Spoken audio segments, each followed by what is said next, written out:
Welcome back, guys. Automotive Inc. Today we're going to be replacing the seat cushion, foam, and bottom portion of a driver's side seat in a 2016 Ram. Before we get started, please smash the subscribe. It helps a small channel out. Click the thumbs up and notification bell so you know when I'm doing new content. Tons of how-to videos on the 2016 Ram.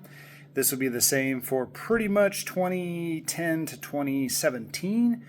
Maybe a little bit after, but always when you're ordering your seat cushion stuff and your seat material, make sure you get your exact year because the patterns do change a little bit and the colors are a little bit different also.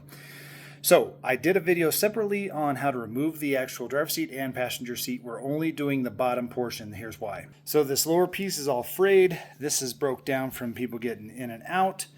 So we're going to have to take the seat apart quite a bit, and so we have to start with these side covers.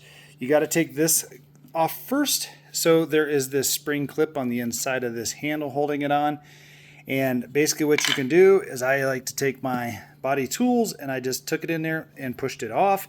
Now it did shoot clear across the room, so be aware of that. Maybe put your hand on the opposite side of it, and then you can pull off this handle. Now when you're ready to reinstall it, it'll be the same basic feature. You can start the clip on there and then just remember where it lined up. You don't want it all cockeyed. So we're going to set that bad boy apart, and then we're going to actually be detailing this as we go, these pieces. Now this piece is clipped on here, so we don't want to damage it. So we'll get out all of our upholstery and interior pulling panel pieces and get rolling. Now to gain access to the back screws on here and here, you need to unclip this from the springs. And then from there, you can pull this panel up. We'll be cleaning all this dog hair and garbage out of here, but we're going to move these two Phillips head screws. You have to remove both sides. All right, next, you need to kind of pull this away, and inside of here, there's about 5 or 6 little tabs. You can see them right there holding that inside piece of plastic apart. Use a long flat blade screwdriver and just push them down so you can pop them loose. And then we'll go over to the other side and get that side rolling. All right, still on the outside, we're going to need to run a plastic trim tool in here and start popping this panel off because there's more than likely a fastener back there like a Phillips head or something like that. So we're going to run this along this whole edge and pop this off. And we sure do. We have a flat or a Phillips head right there, so we're going to take this out and set it aside. That's gross and grubby. All right, once we take that loose, use your puller tool, and remember to try and keep that on the metal side. The metal needs to come with it. And then there's a front clip right there that this will push down once we flip it back down and come off the front. All right, other side's a little bit different. We're going to take the seat belt out of the elastic here. And we're going to take this Phillips head screw off right now. Now, same thing, we have our clips inside there, so we need to go ahead and push those loose with our flat blades.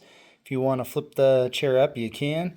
Again, if you're doing the back seat piece too, that's going to be a little bit more where you're going to take that apart and undo that. But this is merely for the bottom. This is usually the part that always fails. All right, now from here, we're going to disconnect your little catch here. And then you may need your reclining arms, so just keep that handy as we get in here to where we can pull the seat foam piece off. But now we're going to flip it around and make sure we have everything else disconnected here. You have another side clip here, side clip here. So this metal down here is super sharp, so be super careful not to bung up your hands. But you can disconnect that, and then your front lip down here. Again, those are sharp, so be careful if you're going to be doing that without your hands. So get all of those unclipped, and then we're going to flip the seat up. All right, now we got the seat flipped up, guys. We did need a recline handle. We can see our foam is loose. We're tight in 2 last places. There's a little body fastener down here. So we're going to pop that loose. And again, I'm going to link everything. This is on the Zahn. I also have a video on a Chevy Avalanche where I reskinned the whole seat. So it's kind of cool and funky. So you can do whatever you want to do, but we're going to pop this loose. Now from there, voila, we have the seat bottom off. You can see how the foam on this side is basically crushed down and destroyed, falling apart.